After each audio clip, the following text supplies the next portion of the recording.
The small town of Keddie, California, was covered in a blanket of snow on Christmas Eve, 1981.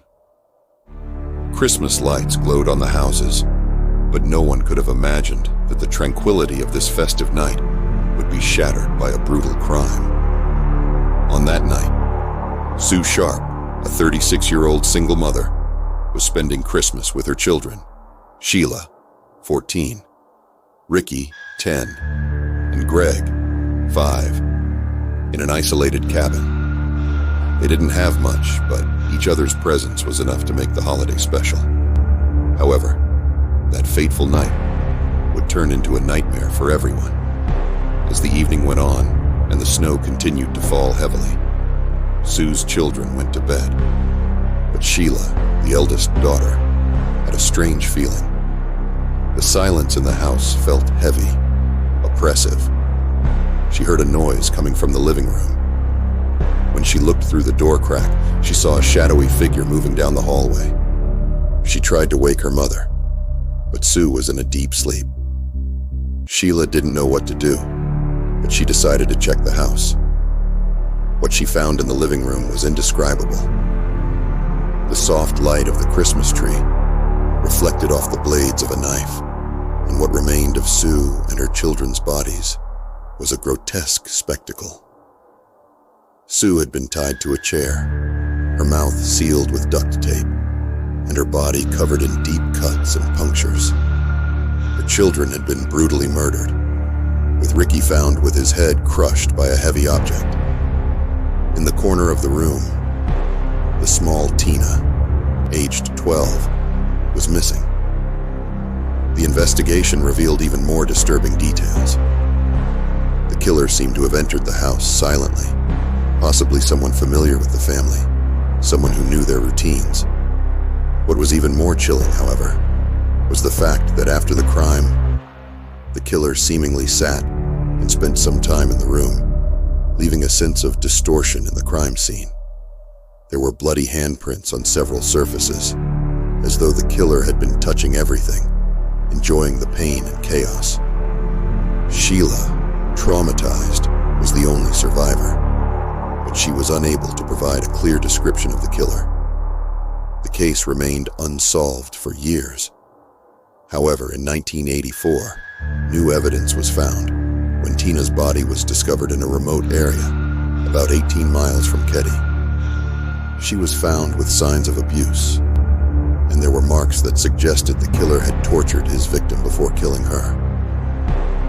The killer was never found, but the atmosphere of terror that gripped Keddie after that Christmas was everlasting.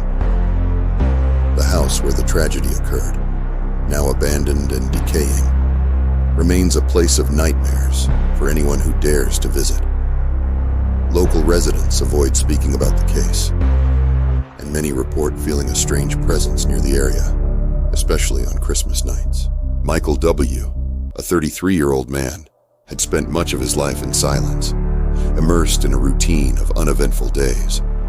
However, on Christmas Eve of 1950, something radically changed in his life, and this change was marked by an indescribable tragedy. Living in a small rural town, he resided with his wife, Anna, and their 2 children, Paul and Susie. The night seemed promising. The Christmas tree was decorated with care.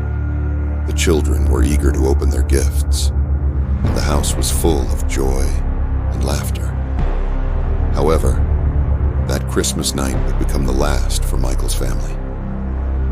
That night, as Anna was preparing dinner, Michael began to hear a low voice, almost a whisper, telling him that he needed to do something terrible to purify the family. He tried to ignore it, but the voice only grew louder, saying that Christmas was the right time for death, like some kind of ritual. After a long period of mental and emotional tension, Michael succumbed to what he called the inner need. He left his house that night and went to the garage, where he grabbed a sharp kitchen knife. He returned inside, where his wife and children were waiting to open presents. The first victim was his wife, Anna, who was sitting by the fireplace. brutally stabbed. The children, Paul and Susie, tried to escape, but were unsuccessful. What was even more disturbing was Michael's behavior after the murders. He showed no remorse and didn't hurry to flee the crime scene. He spent hours sitting among the bodies, as if he was waiting for something. When the police arrived, he calmly surrendered, saying that he had followed the instructions. During the trial, Michael claimed that he had heard voices throughout his life, but that they had become more intense on Christmas Eve. He said that the need to kill was a curse in his family, passed down through generations, and that he had no choice but to obey what the voices ordered. The judge found Michael insane, and he was committed to a psychiatric hospital, where he spent the rest of his life. Michael W.'s case still haunts the town of Dover, especially on Christmas Eve. Some locals report hearing inexplicable whispers in their homes, and many say that on Christmas night, it's possible to see shadows moving along the streets, as if Michael's presence and his actions were condemning the town to relive the horror of that night. The town of Houghton, Ohio, was proud of its quiet lifestyle, where families gathered for festive holidays to celebrate unity and love. However, on Christmas Eve, 1967, the town witnessed events that no one would ever forget. The Green family, consisting of 4 members, had recently moved into a historic house in the town center.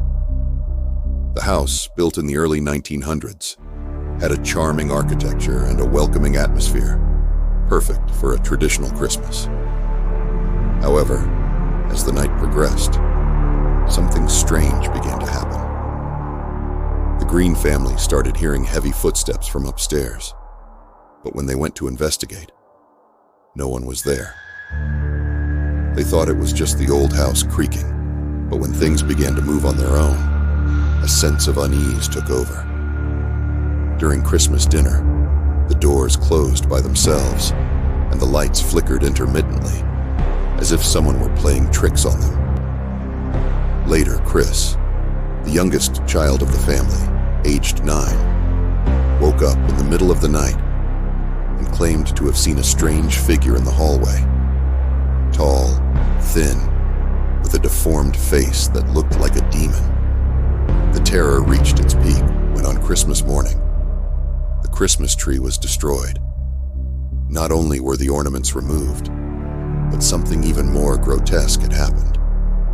A mysterious figure, a kind of shadow in Christmas attire, was lying beneath the tree, with a distorted face and eyes without pupils. The house was quickly abandoned, and since then, no one dared to live there. Years later, paranormal investigators discovered that during the 19th century, a man who lived in that house had committed murders within his own family, but his crimes were never solved. The spirit of this man, along with the trauma of his actions, had become trapped in the house, condemning it to be a place of fear and suffering. To this day, the residents of Houghton avoid the house, fearing what might be unleashed there on Christmas Eve. In 1974, the town of Crystal Falls, Michigan, was preparing for a quiet, peaceful Christmas, just like every other year. However, on Christmas Eve, what should have been a warm and joyful family reunion turned into a bloody nightmare. The Evans family was known in the town for their traditions, always gathering for a large Christmas dinner. That night, however, something was terribly wrong. When the family members began to arrive, the youngest daughter, Jenny, noticed that the house was eerily quiet. Her father, James Evans, was missing, which was unusual, but Jenny didn't think much of it. She sat down at the dinner table with the other family members, who seemed visibly uncomfortable. The evening continued with a growing sense of tension, until around midnight, Jenny heard a noise coming from the living room. When she went to investigate, she found her father standing in a dark corner, his eyes empty. James was covered in blood, with the carving knife they usually used for dinner in his hands. When Jenny tried to approach, he looked at her with a creepy smile and said, "It's time to finish this." The entire family was brutally murdered that night. The police discovered that James had been involved in a secret cult that performed rituals during Christmas Eve, and he had been influenced by something evil. The place of the dinner, where the bodies were found, is still known as the Christmas Cemetery, and many claim to see shadowy figures moving through the windows on Christmas night, waiting to repeat the horrors of 1974. On Christmas Eve, 1942, the town of Salem, Massachusetts, was invaded by an inexplicable terror. The Turner family, known for their peaceful life, was celebrating Christmas at home. However, that night, something sinister was about to happen. On Christmas Eve, young Mary Turner was awakened by a noise coming from the living room. When she went downstairs to investigate, she saw a pale figure with large, empty eyes standing in front of the fireplace. The figure didn't move.